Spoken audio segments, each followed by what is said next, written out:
Good morning everyone और high destiny में आप सभी का स्वागत है। हम खुदा के शुक्रगुजार हैं कि खुदा ने आज का हमें दिन दिया और साल का ये आखिरी दिन है। और खुदा के शुक्रगुजार हैं कि पूरा साल खुदा ने हमें जो है वो संभाल के रखा और अपने कलाम की बातों को जो है हमारे सामने खोला। आ, हमें हम गुनाहगार होते हुए भी खुदा के समीप आ सके।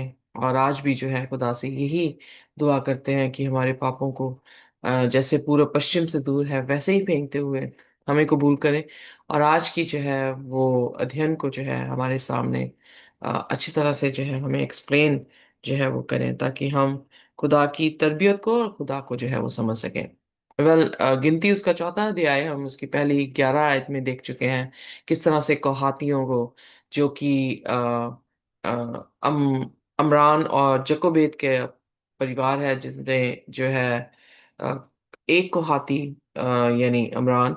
और फिर उसके बाद हमने देखा कि उसके कैसे चार जो है लेवियों के परिवार में लोग थे। और उसमें से आगे फैमिली ट्री जो है वो आगे निकलता है कि इमरान और जकोबेद से जो है मूसा, हारून और मिरियम का जो है वो जन्म हुआ। और ये लोग जो है वो महायाजकों का परिवार जो है वो बने। और जो तीन बाकी चचेरे भाई हैं वो लोग जो है वो लेवियों का परिवार यानी याजकों का परिवार जो है वो बना है। अगर हम इसे टाइपोलॉजी में देखें या किसकी टाइप है, तो हम ये देखते हैं कि प्रभु यीशु मसीह हमारा महायाजक है। और हमें जो है उसके भाई होने का, जैसे यीशु मसीह ने कहा, तुम मेरे दास नहीं हो, तुम मेरे भाई हो। खुदा ने हमें अपना वो ओहदा दिया है, भाई का ओहदा दिया है। और इसीलिए जो है हमें याजकों का समाज कहा गया है। आइए आज जो है वो हम 12वीं आयत से आगे देखेंगे, पर इससे पहले कि हम 12वीं आयत को देखें, हम अपने सिरों को झुकाएंगे और हम प्रार्थना में जाएंगे। हमारे आसमानी खुदावंद, हम आपके शुक्रगुजार हैं, धन्यवाद करते हैं प्रभु कि आप हमारे परमेश्वर खुदावंद हैं। हमें ऐसी कोई भी कुवत, ऐसी कोई भी अच्छी चीज जो है वो नहीं पाई जाती कि हम आपको प्रसन्न कर सकें। पर खुदावंद, हम अपने टूटे हुए दिलों को आपके समीप लेकर आए हैं, पाप से भरे हैं। हमारे होंठ जो है वो अनक्लीन है। हम चाहते हैं प्रभु कि आप हमें माफ कर दें, हमारे रास्तों को सीधा कर दें, हमें कबूल कर लें खुदावन। और खुदावन, हमारी जिंदगियों में जो भी चैलेंजेस हैं खुदावन, उन चैलेंजेस को भी खत्म कर दें और हमारा विश्वास अपने ऊपर खुदावन मुकम्मल करें। हम चाहते हैं प्रभु कि आप हमें अपने समीप आने दें आज। हमारे गुनाह जैसे पूर्व पश्चिम से दूर है वैसे ही फेंक दें। और खुदावंद, हमें अपने कलाम की इस रोशनी में और हमें बढ़ने दें। आप बोले हम सुने, आप बढ़े हम घटे, और आपका नाम मुबारक ठहरे। हम सभी को, जितने भी लोग खुदावंद यहाँ पर और यूट्यूब में सुनते हैं, खुदावंद आशीष पाए। यीशु के नाम से मांगते हैं, आमीन। Amen. Amen. आइए देखते हैं, 12वीं आयत से पढ़ना शुरू करेंगे। जी। तब वे सेवा टहल के सारे सामान को लेकर, जिससे पवित्र स्थान में सेवा टहल होती है, नीले कपड़े के भीतर रखकर सुइयों की खालों के आहार से ढांपे और डंडों पर धर दें। फिर वह वेदी पर से सब राख उठाकर वेदी पर बैंजनी रंग का कपड़ा बिछाएं। जब जिस मान से वेदी पर की सेवा टहल होती है, वह सब अर्थात उसके करछे, कांटे, फबड़ियां और कटोरे आदि वेदी का सारा सामान उस पर रखें और उसके ऊपर सुइयों की खालों का आहेर बिछाकर वेदी में डंडों को लगाएं। यहाँ पर जो है वो किस तरह से अ, वेदी को जब उठाना है, तो किस तरह से जो है ये काम करना चाहिए, उसके बारे में जो है परमेश्वर उनको बयान कर रहे हैं। यहाँ पर हम देखते हैं कि जितने तब वे सेवा टहल के सारे सामान को लेकर, जिससे पवित्र स्थान में सेवा टहल होती है, यानी जितने भी पवित्र स्थान जो टू कंपार्टमेंट्स हैं, होली प्लेस और मोस्ट होली प्लेस की चीजें जो हैं,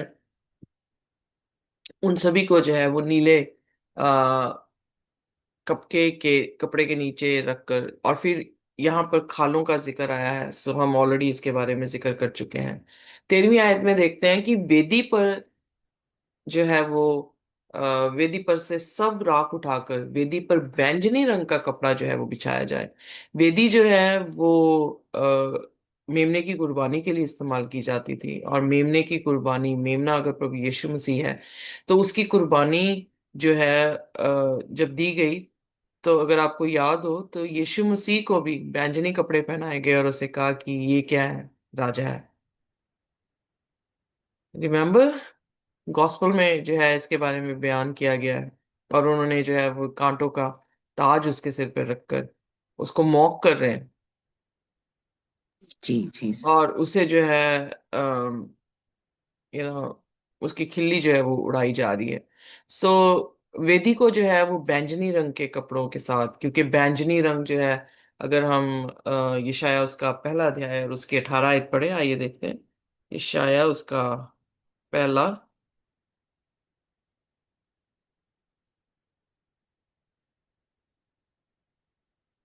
और उसका 18वां वचन।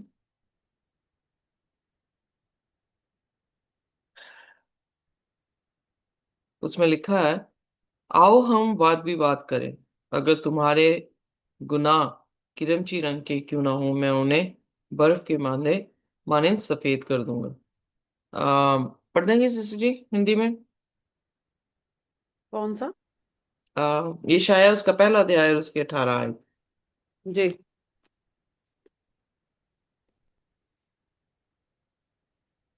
यशाया 18। ईशाया का पहला अध्याय उसकी 18वीं आयत जी। जी। यहोवा कहता है, आओ हम आपस में वाद विवाद करें। तुम्हारे पाप चाहे लाल रंग के हों तो भी वे हिम की नाई उजले हो जाएंगे, और चाहे अर्गवानी रंग के हों तो भी वे ऊन के समान सफेद हो जाएंगे। तो यहाँ पर जो है जो हमारे पाप हैं उनके रंग जो हैं वो बयान किए गए हैं कि स्कारलेट कलर के, या रेड लाइट क्रिम्सन कलर का क्यों ना हो, तो उसको जो है खुदा वाइट जो है वो कर देगा। सो जब हम प्रकाशित वाक्य उसका 17 अध्याय पढ़ रहे हैं, तो वहां पर जो औरत दिखाई दे रही है उसने बैंगनी रंग के कपड़े जो है वो पहने हैं। तो बैंगनी रंग का कपड़ा जो है वो पाप को, पहली चीज तो ये कि किंगली टाइप को जो है वो दिखा रहा है। दूसरी बात ये कि वो पापों को जो है वो दिखा रहा है। सो यानी वेदी जो है उस पे क्या हो रहे हैं, पापों का जो है वो क्षमा होना जो है वो हो रहा है। और उसको जो है, जो लाल रंग के हैं या क्रिमची रंग के हैं, उनको क्या किया जा रहा है, सफेद किया जा रहा है। सो इसलिए यहाँ पर 13वें वचन में जो है हम देखते हैं कि वेदी को खास करके दूसरे रंग से, कोई नीला नहीं था, कोई लाल नहीं था, बैंगनी रंग का कपड़ा जो है उस पर बिछाया जा रहा है। और फिर हर चीज, जिस सामान से वेदी पर की सेवा टहल होती है, उन सभी को, चाहे करछे हों, कांटे हों, कटोरे हों, सो जितने भी आर्टिकल्स थे बाइबल बयान कर रही है, उन सभी को जो है सुइयों सो मतलब स्किन्स के साथ जो है, ताकि वो प्रोटेक्शन मिल सके उन्हें, क्योंकि खुदा के घर के बर्तन जो है वो सोने के थे। ता किसी भी तरह से जब वो ट्रांसपोर्ट कर रहे हैं या वो सफर में है, तब कोई भी चीज में कोई दाग ना लगे, या वो बिल्कुल व्हाट यू कॉल इट, निष्कलंक जो है वो रहे, इसलिए उसको जो है वो खाल में जो है वो रखा जा रहा है। सो प्रोटेक्ट कर रहे हैं, वाटर प्रूफ होती है खाल, प्रोटेक्ट कर रहे हैं कि सन की रोशनी ज्यादा ना हो, कि वो पिघल ना जाए। सो that's how Jesus is protecting, या God is protecting the work of the century. So इसलिए जीसस हमें भी किस तरह से प्रोटेक्ट करते हैं, वी आर द पॉट्स, हम उसके आर्टिकल्स हैं, वो हमारा कुम्हार है, और वो अपने आर्टिकल्स को या अपने यूटेंसिल्स को जो है अपनी खाल से, यानी अपनी रास्तबाजी से जो है वो क्या करते हैं, प्रोटेक्ट कर रहे हैं। आमेन। सो वो हमें भी प्रोटेक्ट कर रहे हैं अपनी कुर्बानी से, अपनी रास्तबाजी से, ताकि हम पवित्र रहें और खुदा के घर में निष्कलंक जो है वो बसने पाए। सो खुदा का घर, उसकी जो है हेवनली किंगडम जो है, उसमें वही लोग जा सकते हैं जो लोग निष्कलंक हो गए। इसीलिए बाइबल में रेवलेशन, प्रकाशित वाक्य और उसका 21 अध्याय जब हम पढ़ते हैं, तो वहां पर जिक्र आया है कि वो लोग जो पाप करते हैं, 7वीं आयत से लेकर 8वीं आयत तक, वहां पर जिक्र आया है कि वो लोग जो पापी जो हैं। जय पाए, हम्म। थैंक यू जो पढ़। जय पाए वही इन वस्तुओं के वारिस होंगे, और मैं उनका परमेश्वर होऊंगा और वे मेरे पुत्र होंगे। पर डरपोकों और अविश्वासियों और घुनौने और हत्यारों और व्यभिचारियों और टोनों और मूर्ति पूजकों और सब झूठों का भाग उस झील में मिलेगा जो आग और गंधक से जलती है। यह दूसरी मृत्यु है। सो यहाँ पर हम देखते हैं कि खुदा के घर में भी वैसे बर्तन जिनमें ये खोट हो कि वो डरपोक हों, वो अंधविश्वासी हों, वो हत्यारे हों, वो व्यभिचार हों, या जादू टोना करने वाले मूर्ति पूजक हों, यानी डिफेक्ट्स हैं उन आर्टिकल्स में, वो बर्तन जो है वो खुदा के घर में नहीं रह सकते। इसलिए जब सेंचुरी की बात आती है और खुदा के कलाम की बात आती है, तो खुदा जो है वो अपने कलाम में बड़ा स्पेसिफिक है कि क्या होना चाहिए और क्या नहीं होना चाहिए, कैसे ढांपना चाहिए, कैसे जो है वो चीजों को जो है वो रखा जा सके। इसलिए खुदा का कलाम, एक भी कलाम जो है जो हमें हिदायतें दे रहा है या हमें इंस्ट्रक्शंस जो है वो दे रहा है, वो व्यर्थ नहीं है, क्योंकि वो इंस्ट्रक्शंस ही ये बताती हैं कि हमें किस तरह से जो है वो खुदा के घर में अपने आप को सुरक्षित जो है वो रखना है। आइए, गिनती की पुस्तक, उसका 4था अध्याय और उसकी 15वीं आयत।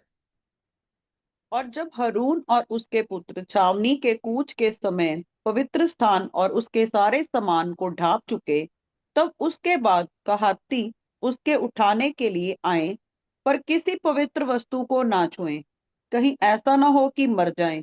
कहातियों के उठने के लिए मिलाप वाले तंबू की यही वस्तुएं हैं।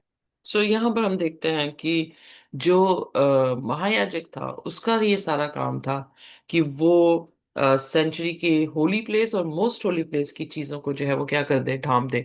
इसीलिए यीशु मसीह ही सिर्फ ऐसे शख्स रहे हैं बाइबल में, हालांकि पैट्रियर्क्स रहे हैं, प्रॉफिट्स रहे हैं, पर सिर्फ यीशु मसीह हैं जिनके बारे में ये बयान किया गया है कि वो अपने लहू को लेकर जो है वो हैकल में, जो आसमानी हैकल है उसमें दाखिल हुए हैं और हमारे लिए क्या कर रहे हैं, विनती कर रहे हैं। यानी जो भी आर्टिकल्स हैं उनकी टेक केयर, होली प्लेस की और मोस्ट होली प्लेस की किसकी रिस्पॉन्सिबिलिटी है? जीसस की है। और जीसस ही जो है, इसीलिए एज अ एडवोकेट वहां पर काम कर रहे हैं, एज अ जज, जो कि मोस्ट होली प्लेस का काम है, एज अ जज वहां पर जो है वो काम कर रहे हैं।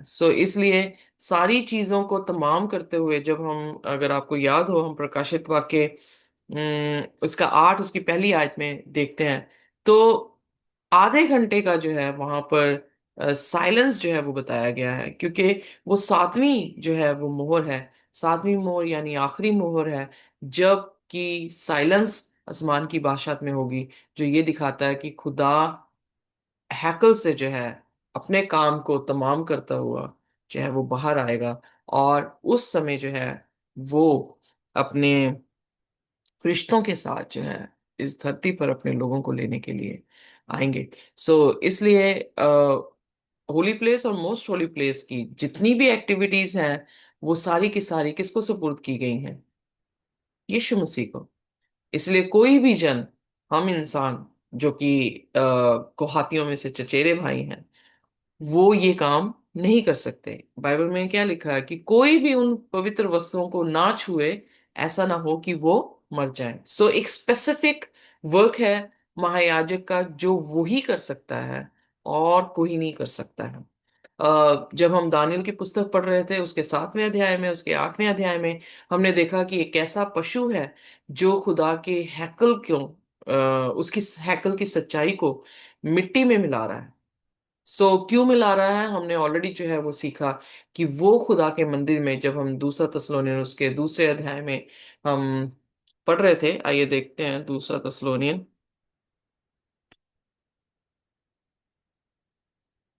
उसका दूसरा अध्याय और उसकी चौथी आयत।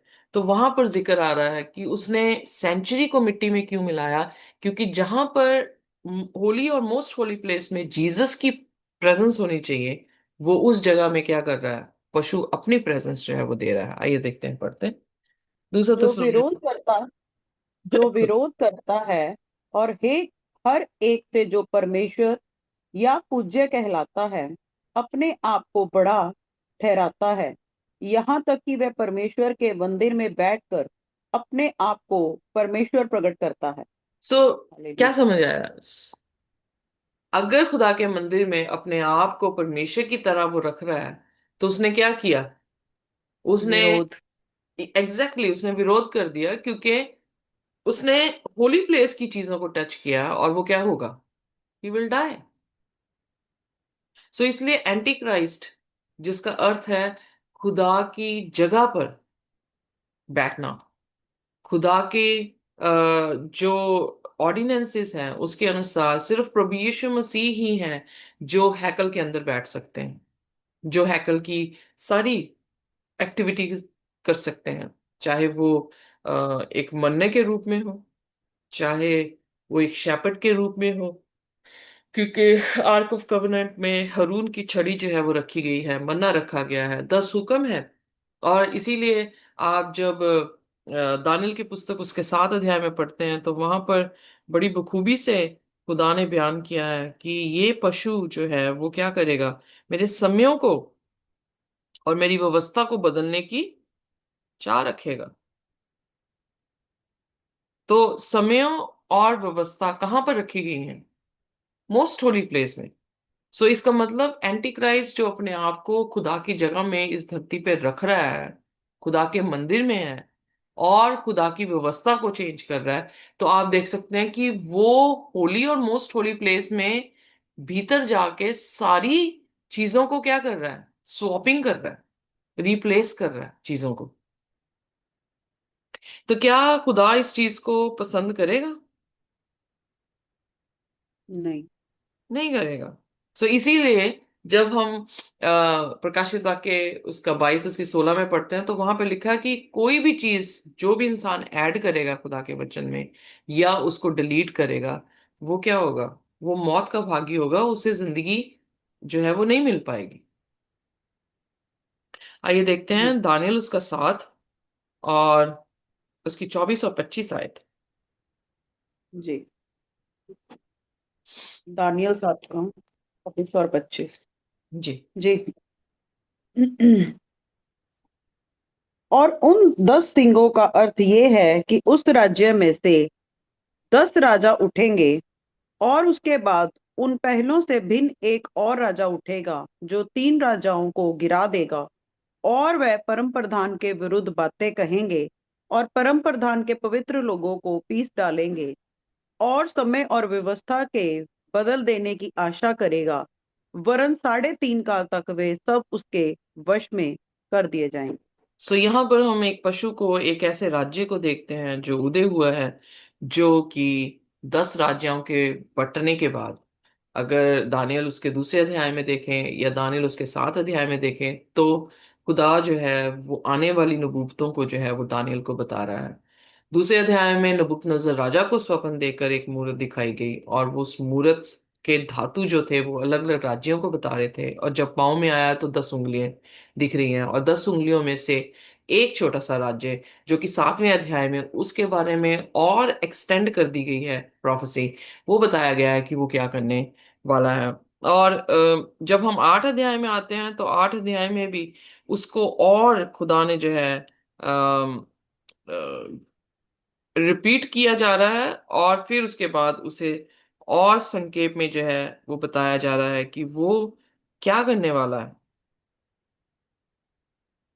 और बार बार आप देखेंगे कि दानियल 7, दानियल 8, दानियल 9, 10, 11, 12, और फिर उसके बाद प्रकाशित वाक्य 13 अध्याय में अगेन उसी प्रोफेसी को, उसी राज्य के बारे में आगे जो है वो बयान किया गया, और एवरी टाइम यही बताया गया कि वो खुदा के लोगों को 3.5 काल यानी 1260 साल के लिए जो है वो परसिक्यूट करेगा।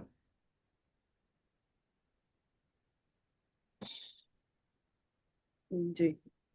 तो इसलिए यहां पर हम देख रहे हैं कि कोई भी इंसान खुदा के मंदिर में बैठा है, मोस्ट होली या होली प्लेस की एक्टिविटीज जो कि सिर्फ यीशु मसीह के हक में है, कि वो हमारे पापों को माफ कर सकता है, वो हमारी रोशनी बन सकता है, उसका कलाम हमारे पाँव के लिए दीपक बन सकता है, और वो रोशनी जो कि तेल डालने से पवित्र आत्मा की हजूरी से जो है हमारे बीच में आ सकती है। तो पवित्र आत्मा की हजूरी में जब वो आ रही है हमारे पास, तो ये एक्टिविटी, ये सहायक कौन दे रहा है? प्रभु यीशु मसीह दे रहे हैं।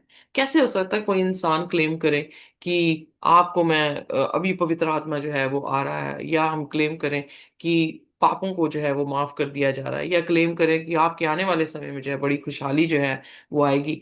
किस अधिकार से हम ये चीजों को जो है वो क्लेम कर रहे हैं, जबकि हमारे पास ऐसा ऐसा अधिकार दिया ही नहीं गया है? सो जब उठानी है वेदी या तंबू जो है उठाकर उन्हें जाना है, तो तंबू की जो होली और मोस्ट होली प्लेस की एक्टिविटी है वो सिर्फ महायाजक की है, और खुदा ने कहा था कि कोई और इसे जो है वो ना छुए। सो जब खुदा अपने कलाम से उस एंटी क्राइस्ट के बारे में बता रहा है, जो कि एक स्पेसिफिक नहीं है, हम सब में से कोई भी हो सकता है जो खुदा की जगह को ले रहा हो, तो हमें ये अपने आप को अज्ञात करने की जरूरत है, हमें ये अवेयरनेस करने की जरूरत है कि we are not suppose to touch those things which are not in our hands, जो हम हमारे पास है ही नहीं है।